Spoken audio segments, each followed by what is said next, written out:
आज के बनाबो सोयाबीन और आलू। सोयाबीन भिजिए रेखेছি, आलू केटे रेखेছি, জিরে और শুকনো লঙ্কা আমি বেটে নিচ্ছি। সোয়াবিনটা আমি জল থেকে তুলে রেখেছি।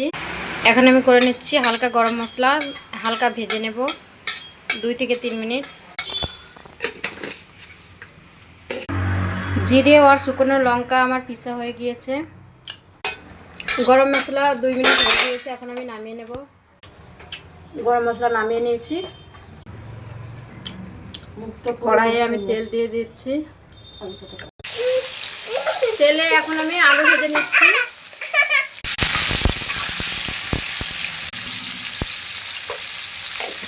অল্প পরিমাণে হলদি গুঁড়ো দিয়ে আমি আলুটা ভেজে নেব, 2 থেকে 3 মিনিট ভেজে নেব। আলু আমার ভাজা হয়ে গিয়েছে, এখন আমি আলুটা তুলে নেব।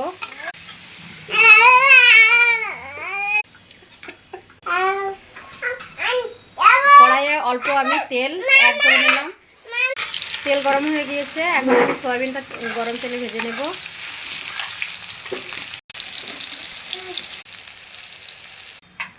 সয়াবিন ভাজা হয়ে গিয়েছে, এখন আমি সয়াবিনটা তুলে নেব।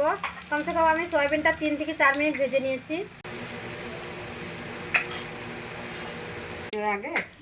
গরম তেলে আমি জিরে দিয়ে দিয়েছি। তেল আমার কম ছিল তো অল্প তেল আমি অ্যাড করে নিয়েছি।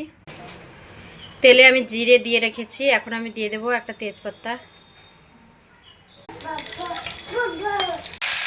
তেলে আমি একটা ছোটো সাইজের টমেটো কুচি দিয়ে দিচ্ছি। অল্প স্বাদ অনুসার লবণ দিয়ে দিলাম, তো টমেটোটা গলে যাবে জলদি। টমেটো ভাজা হয়ে গিয়েছে, এখন আমি দিয়ে দিচ্ছি বেটে রাখা জিরে আর শুকনো লঙ্কা। সবজিটা আমি বিনা পেঁয়াজ রসুন দিয়ে বানাবো। এখন দিয়ে দিচ্ছি হলুদের গুঁড়ো, লবণ, এখন আমি দিয়ে দিচ্ছি ধনিয়ার গুঁড়ো। মশলা আমার সুন্দর কষানি হয়ে গিয়েছে, এখন আমি দিয়ে দিচ্ছি জল। জলের পরিমাণ একটু বেশি দেওয়া লাগবে, কেন জল সয়াবিনে একটু খেয়ে নেবে। এখন দিয়ে দিচ্ছি ভেজে রাখা আলু। আলু দেওয়া হয়ে গিয়েছে। 3 থেকে 4 মিনিট আমি আলুটা বানিয়ে নেব। সয়াবিনটা একটু পরে দেব, কেন সয়াবিনটা একসাথে দিলে সয়াবিনটা গলে যায়। এখন আমি সবজিটা ঢেকে দেব 3 থেকে 4 মিনিট। ভেজে রাখা গরম মশলা পিষে নেব। 3-4 মিনিট হয়ে গিয়েছে, এখন আমি ঢাকনাটা তুলে সয়াবিন দিয়ে দেব। দেখো খুব সুন্দর লাগছে। সয়াবিন দিয়ে আমি 5 মিনিট या 6 মিনিট রেখে দেব ঢাকনা লাগিয়ে। ঢাকনা দিয়ে দিলাম। 5 মিনিট হয়ে গিয়েছে, ঢাকনা তুলে নিচ্ছি।